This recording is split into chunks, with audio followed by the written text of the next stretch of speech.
నమస్తే, welcome to మనం TV. నేను మీ Pavan Bezawada. Hurun global rich list లో రిలయన్స్ ఇండస్ట్రీస్ అధినేత ముఖేష్ అంబానీ టాప్ 10 స్థానం కోల్పోయారు. 2025లో అంబానీ సంపద 13% తగ్గడంతోనే టాప్ 10 లో లేనట్లు తెలుస్తోంది. రిలయన్స్ ఇండస్ట్రీస్ కు గత ఏడాది కూడా అప్పులు పెరగడంతో 8.6 లక్షల కోట్ల ఆస్తితో టాప్ 10 లో స్థానం కోల్పోయింది. ముఖేష్ అంబానీ ప్రపంచ కుబేరుల జాబితాలో టాప్ 10 స్థానం కోల్పోయినా ఆసియాలో మాత్రం టాప్ 1 లోనే కొనసాగుతున్నారు.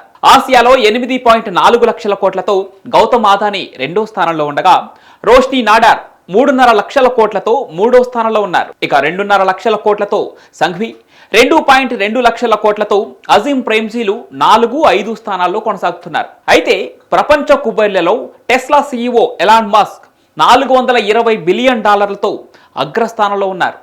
తర్వాత $266 బిలియన్ అమెజాన్ అధిపతి జెఫ్ బెజోస్ రెండో స్థానంలో కొనసాగుతున్నారు. ఇక $242 బిలియన్ మెటా సీఈఓ మూడో స్థానంలో ఉన్నాడు. ఆ తర్వాత స్థానాల్లో Oracle CEO Larry Ellison, investor Warren Buffett, Google సహ వ్యవస్థాపకుడు లారీ ఫేజ్ ఉన్నారు. హురున్ విడుదల చేసిన కుబేరుల లిస్టులో 284 మంది భారతీయులు ఉన్నారు. వీరిలో ఈ ఏడాది 109 మంది సంపద పెరగగా 109 మంది సంపద తగ్గింది. మిగిలిన వారి సంపదలో ఎలాంటి మార్పులు రాలేదు.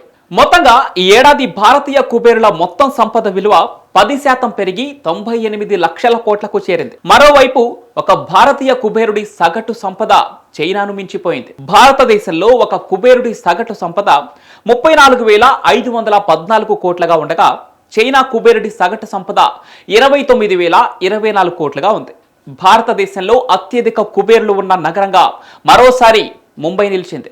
గత ఏడాది ముంబైలో 79 మంది ఉండగా ఈ ఏడాది 11 మంది పెరిగి 90కి చేరుకున్నారు.